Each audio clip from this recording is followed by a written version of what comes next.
L'exposition s'appelle Black Dolls, traduisez poupées noires, et elle montre pour la première fois hors des États-Unis la collection d'une avocate. Elle a rassemblé plusieurs centaines de poupées afro-américaines artisanales fabriquées sur une période qui va de 1850 à 1940 et qui raconte aussi un peu l'histoire de la ségrégation raciale.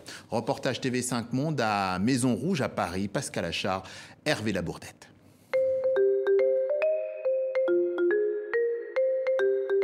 Femmes, hommes, enfants, travailleurs, dandys, élégantes endimanchées, une émouvante collection de poupées noires fabriquées par des Afro-Américaines pour leurs enfants. Les plus anciennes datent d'avant la guerre de sécession. On trouve figuré dans les poupées tout un peuple, les Africains-Américains, dans leur diversité. Donc ces poupées sont en quelque sorte des contre-récits, des images résistantes contre les stéréotypes simplificateurs qui régnaient au XIXe, mais encore au XXe siècle.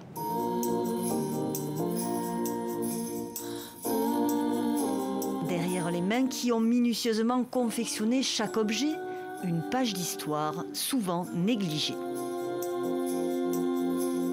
Malheureusement, comme c'était le cas dans la société américaine de l'époque, la norme était blanche, la beauté était blanche. Et donc très tôt, il y a des hommes et des femmes qui disent « nous devons produire des jouets dignes à notre image » et les poupées sont évidemment un instrument donc de représentation de soi et de lutte contre les images dégradantes.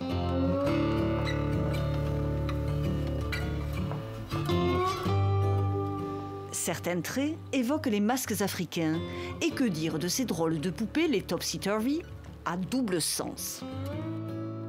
Les enfants blancs des classes moyennes et aisées ont été historiquement majoritairement gardés par des nounous noirs. Et donc on pourrait raconter que, comme jouet mis dans les bras des enfants blancs, cette poupée réversible pourrait figurer à la fois la maternité blanche et la maternité noire.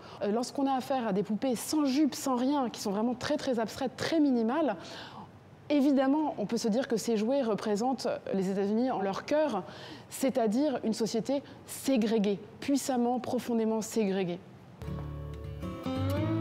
Des poupées et des photos qui nous content une partie de l'enfance américaine, une partie seulement, car beaucoup de ces chefs-d'œuvre restent aujourd'hui anonymes.